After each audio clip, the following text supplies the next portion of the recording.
All right. So we're going to go through these notes, and I think that I have somewhat written out here. So I don't think we'll get all of these pages, but we'll give it a whirl. So what we're talking about are called rational functions, and the idea behind a rational. So you've heard that definitely in the English language, but a rational number in math is something that, okay, so the stylus doesn't really work. There it goes. Rational number in math is something that can be written as a fraction of two integers like this. So when we're talking about rational functions, you look at these examples, we basically have variables in the denominator. So this is similar to what we've been doing with polynomial functions, but different in that there are variables in the denominator. So when you have variables in the denominator, something arises whenever the denominator is 0. And so we get graphs that are broken up. And so they're going to look like this, where we have asymptotes, and you've heard that before. So the graph of the function would be in red, and it would get closer and closer and closer to these dotted orange lines. So in this would be the graph of 1 over x here, because at 5 or negative 5, we would have the denominator equaling 0. We have two vertical asymptotes. We also have a horizontal asymptote that's not at 0. And then sometimes we have something like this. So this is all about learning how to graph rational functions. So the relationship between the equation and the graph. So the rational functions, the graphs are basically built around the asymptotes. So that's kind of like the foundation, and then you just fill in the rest. So first, to find a vertical asymptote, we say anywhere the denominator is 0. And by anywhere, we mean any value of x. So let's write that. Value of x. And then what do I say? The domain of a rational function is all real numbers other than the values of x that make the denominator 0. Okay.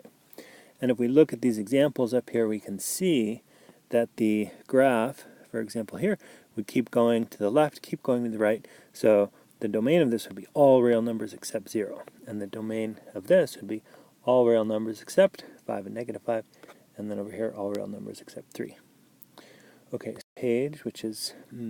So I think that this is just an example. So we've been doing polynomial functions, and they look like this, where the domain would be all real numbers. Notice how there are no variables in the denominator. Even if there were fractions like that, it's still not a rational function. This is polynomial. Okay, so example, find the vertical asymptotes and verify by looking at Desmos.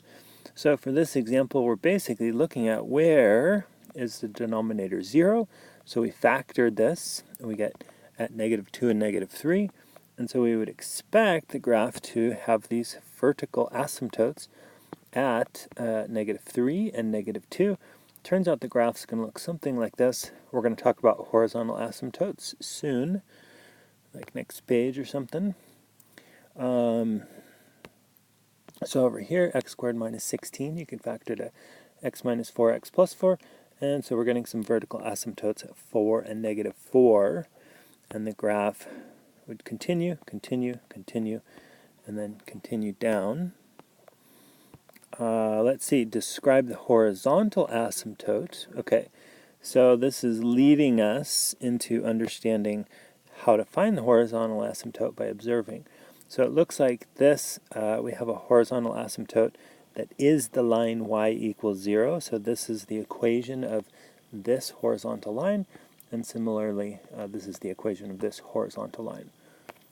Okay, so how would we know that the horizontal asymptote is that by looking at the equation? So when we talk about a horizontal asymptote, we're talking about way over here and way over here. What values does y get closer and closer to? So I say to find the horizontal asymptotes, we think about very large values of x. So if you had something like this, okay, x minus 1 over x plus 1, and you plugged in x equals 100, we get 0.9801. And when we plug in x equals 1,000,000, we get 0.9999998. And we could then plug in 10 billion or a quadzillion, which isn't a real number, but we get 0.999999999, etc. So what we can say is that as x gets bigger, larger, and so this is larger positive or larger negative, the value of the function gets closer and closer to 1. And that, by definition, is what we mean by an asymptote. So if the asymptote line is like this, the function gets closer and closer and closer, either from the bottom or from the top. But this red line would be something like y equals 1, and then the graph of the function would get closer and closer and closer to it because of what's going on in the equation. Okay, so in math speak, and so in calculus you'll see this next year, we can say the limit of the function as x approaches infinity is equal to 1. So you could just plug in large values of x, such as 10 billion, or you can think about it. So we don't have to go through this whole procedure of plugging in x equals 100, plugging in x equals 1,000,000. I was doing that more to illustrate this concept. So what we can do is basically going to neglect the insignificant values. So here's an example of a function. And if we're talking about x equals 100, right, this is 300, whereas 100 squared is 10,000, so this is 20,000. And if x were 1,000, we'd have 3,000, and we'd have 2,000,000. And so x squared gets larger much faster than x does. So when we're talking about really big, so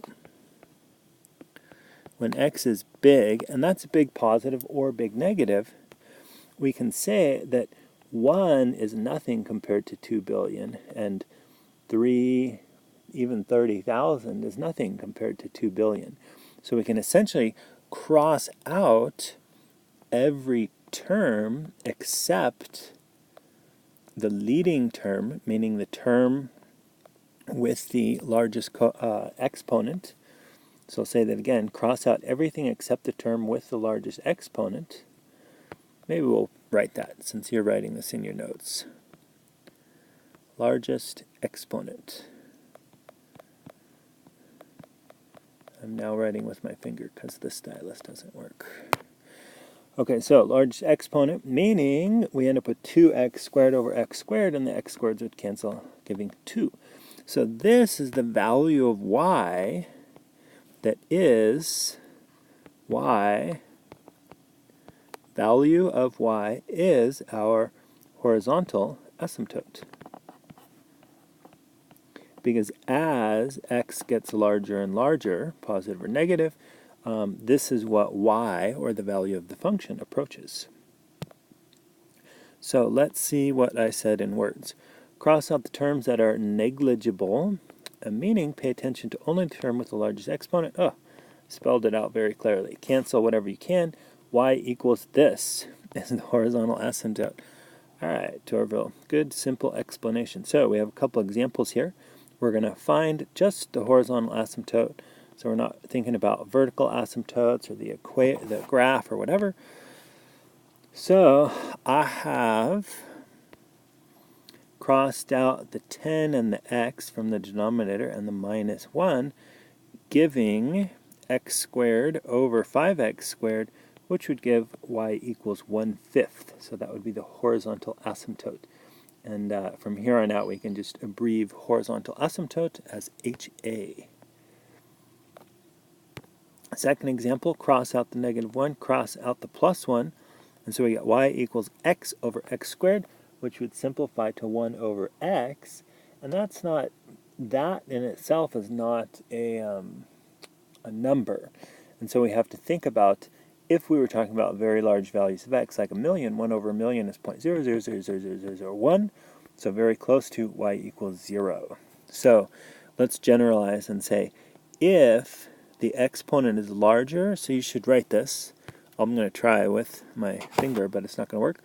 So if the exponent is larger in denominator, we can say that the HA, the horizontal asymptote, will be y equals 0. We'll talk about later what happens if the exponent is larger in the numerator. For most examples, we're going to have the exponents being the same up top and down below, like this. So if we cross out -1, cross out the x squared, yes, x cubed, like if x is 1,000,000, this is 1,000,000 times larger than this, so we can cross it out. So cross out the -1, cross out the x squared, and we have 10x cubed over x cubed, which simplifies to 10. So our horizontal asymptote would be the line y equals 10. Next example. So we cross out the 1 and the 25, and we have 10x cubed over x squared, which cancels to 10x. So this actually ends up being a slant asymptote, but for now we can say no horizontal asymptote. So we're seeing if the exponent is larger above, it does not give us a horizontal asymptote, and if the exponent is larger below, it gives us a horizontal asymptote that is y equals 0. So again, exponent is larger in the denominator, so we're going to end up with y equals 0 as the horizontal asymptote. And similarly, cross out the 2, 5 over x. The exponent of the x, this is like x to the 0, this is x to the 1, we would get a horizontal asymptote of y equals 0. Okay, so I think you might have an option to start graphing these. These are steps. So, and this is how we put it all together. Basically, you're going to factor, if possible. And from that, we can find intercepts. All right, so we're definitely familiar with this from the polynomials, factoring, finding intercepts. X-intercepts are the values of x where the numerator is 0. That's what makes a fraction 0.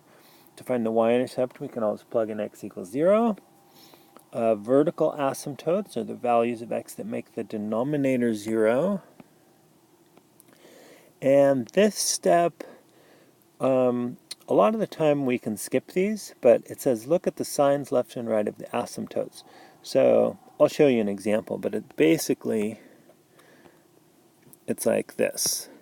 Let's say that we've figured out that our asymptotes are like this and like this.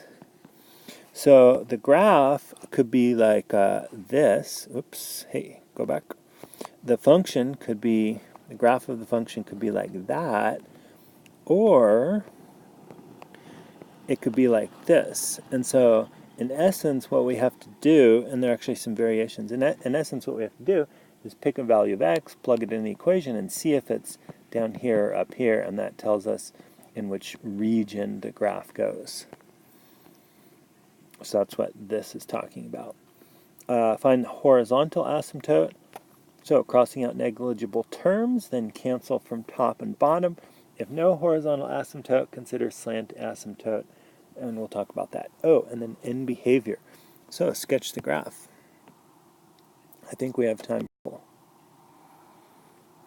So here we go. So our example, this is obviously a rational function because we have variables in the denominator. So this is factorable and this is factorable. So we have factored. Our x-intercepts, so come from the numerator, right? This is going to be 0 if the numerator is 0. So we get 1 and -1 for our x-intercepts. We can plug in x equals 0 to find our y-intercepts. And so it looks like, yeah, in this example I kind of skipped that part. That's a lot of writing, but we're going to think about it. Vertical asymptotes we get from the denominator, so we get x equals 3 and x equals negative 2 as vertical asymptotes. And then for the horizontal asymptote, we would, let's see if I have this here, not really. So for the horizontal asymptote, I would cross out this and this and this, all negligible. And so x squared over x squared simplifies to y equals 1. So that's horizontal asymptote, which I think we say here. So when we're piecing that all together, we have our x-intercepts, our y-intercept, our horizontal asymptote, and our vertical asymptotes.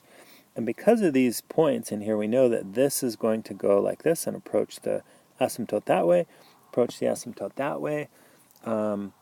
And it's normally alternating like this. Or no, yeah, almost always is alternating. And so we kind of knew that the graph was going to be up in this region and up in this region. But if we were unsure, we would take something like 1, 2, 3. So you could take 4 or 5 or something like that and plug it into the equation to see, and this is what this is all about, to see like if it's positive or negative, and then you're basically going to get a y value. And in this case, we would know that it is above the asymptote. And the same thing would happen over here if we chose some value like negative 4 or negative 5 for x. Okay, so that's the process. I think there's one more example you should probably do on your own and try that. Oh, this is just generalizations. So the functions, rational functions, are basically going to look like this. So alternating, alternating, or like this, or like that. Sometimes, well, that's they're almost look like that. So for this last one, I'm going to leave this up to you. So factor, find the x-intercepts, y-intercepts. For some reason, mine got cut off. And see if you can graph it, and then check that with Desmos. Thanks for listening.